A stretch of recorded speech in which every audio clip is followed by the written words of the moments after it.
The seventh rejection came on a rainy Tuesday morning, and this time, Daniel Carter didn't even bother looking at the email twice. He already knew what it would say. "Thank you for your proposal. We have decided to move in another direction." For 7 months, the same billionaire CEO had rejected him 7 times, always politely, always professionally, and always without giving him a chance to prove what his small trucking company could actually do. What she didn't know was that behind every rejected proposal was a single father who had spent every night keeping his company alive for one reason: his 8-year-old daughter, Emma, who believed her father could fix anything. If you believe kindness, second chances, and never giving up can change someone's life, take a moment to like this video, share it with someone who needs hope, leave a comment, and subscribe to SoulTales for more emotional stories. Daniel Carter had never dreamed of becoming a trucking company owner. 5 years earlier, he had been working long shifts at a warehouse, trying to build a stable life after losing his wife unexpectedly. He was left with Emma, a tiny apartment, a mountain of bills, and an old truck that barely started on cold mornings. But Daniel refused to let his daughter grow up believing that losing everything meant losing hope. He took every delivery he could find, slept in his truck when necessary, saved every dollar, and eventually bought 2 more used trucks. His little company, Carter Logistics, slowly became something real. It wasn't glamorous.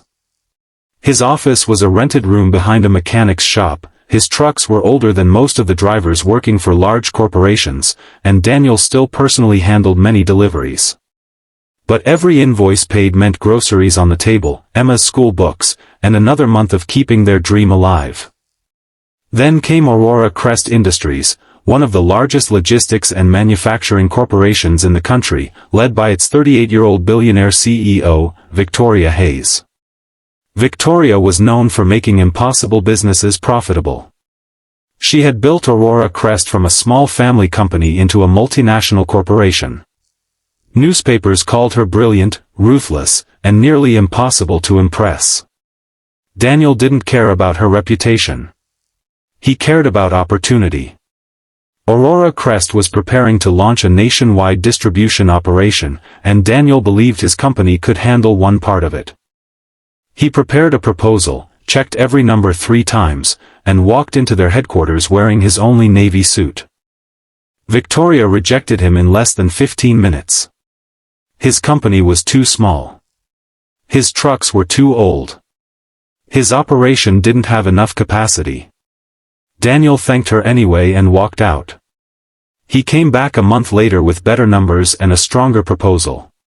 Rejected again. The 3rd time, he offered a lower rate. Rejected. The 4th time, he brought proof that his delivery completion rate was higher than several larger carriers.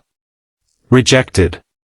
The 5th time, Victoria barely looked at the proposal. The 6th time, Daniel was told Aurora Crest had already selected another transportation partner. And on the 7th attempt, Victoria's assistant sent the rejection before Daniel had even finished explaining the new expansion plan. What Victoria never saw was what happened after Daniel left that 7th meeting. He sat inside his truck in the underground parking garage, rested his forehead against the steering wheel, and quietly stared at the dashboard. His phone showed 3 missed calls from Emma's school. His account balance was dangerously low. One of his trucks needed expensive repairs, and his insurance payment was due in 4 days. For the first time, Daniel wondered whether he had been foolish to keep trying. Maybe Victoria was right.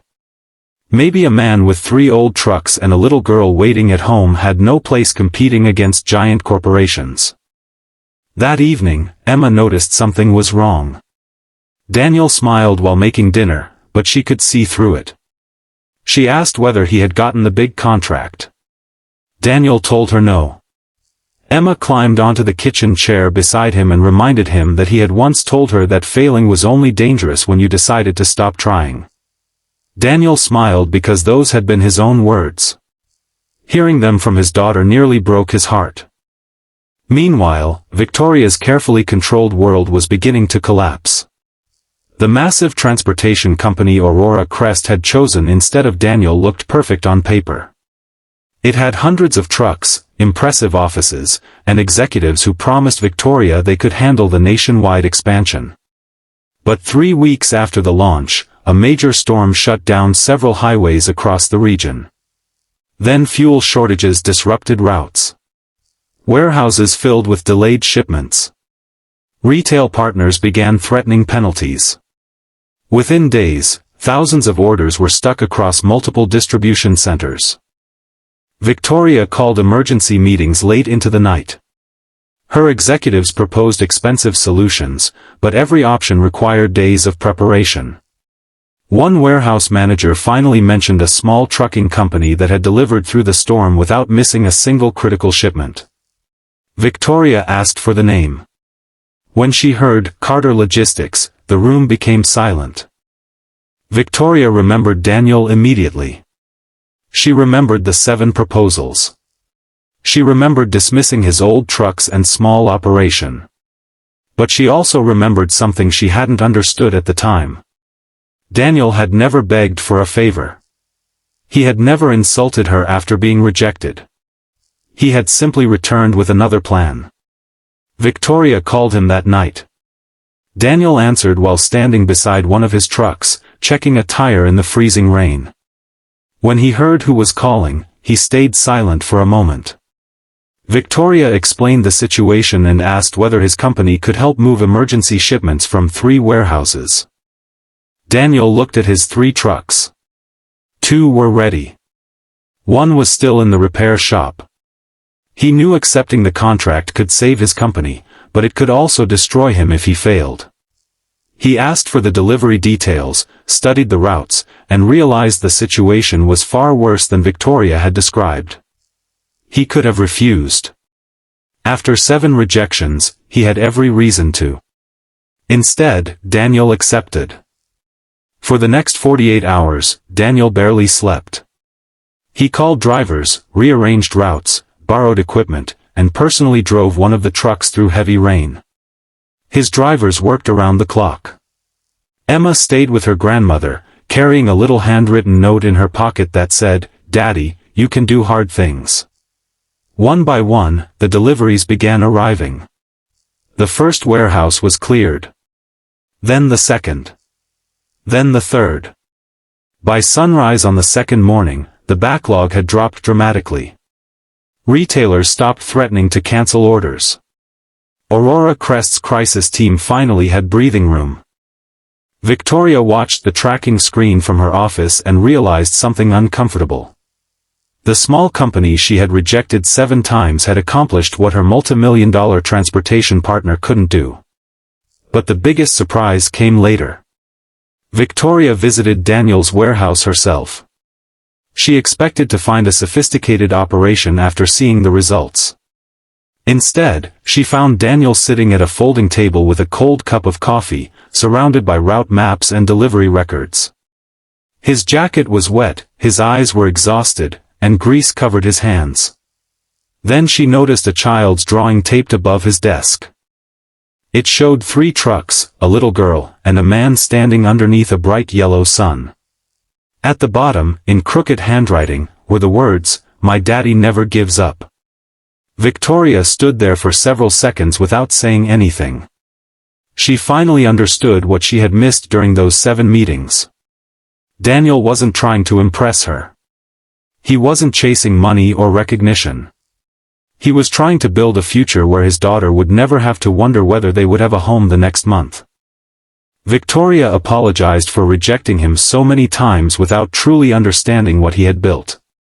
Daniel told her that rejection had hurt, but it had also forced him to become better. He didn't need her apology as much as he needed the chance to prove himself. Aurora Crest offered Carter Logistics a long-term contract, but Victoria made one condition clear. Daniel would not be treated like a small subcontractor anymore. His company would be given a genuine opportunity to grow. Within a year, Carter Logistics expanded from 3 trucks to 27. Daniel hired more drivers, raised wages, and created flexible schedules for parents who needed to spend time with their children. He never forgot what it felt like to be the small company nobody wanted to trust. And Victoria changed too. She began visiting the warehouse more often. Sometimes she came for business meetings. Sometimes she simply wanted to see the people who had taught her that success wasn't always measured by the size of a company. One afternoon, Victoria found Emma sitting inside Daniel's office doing her homework. Emma looked up and smiled before asking whether Victoria was the lady who had rejected her dad 7 times. Victoria laughed for the first time in weeks. She admitted that she had.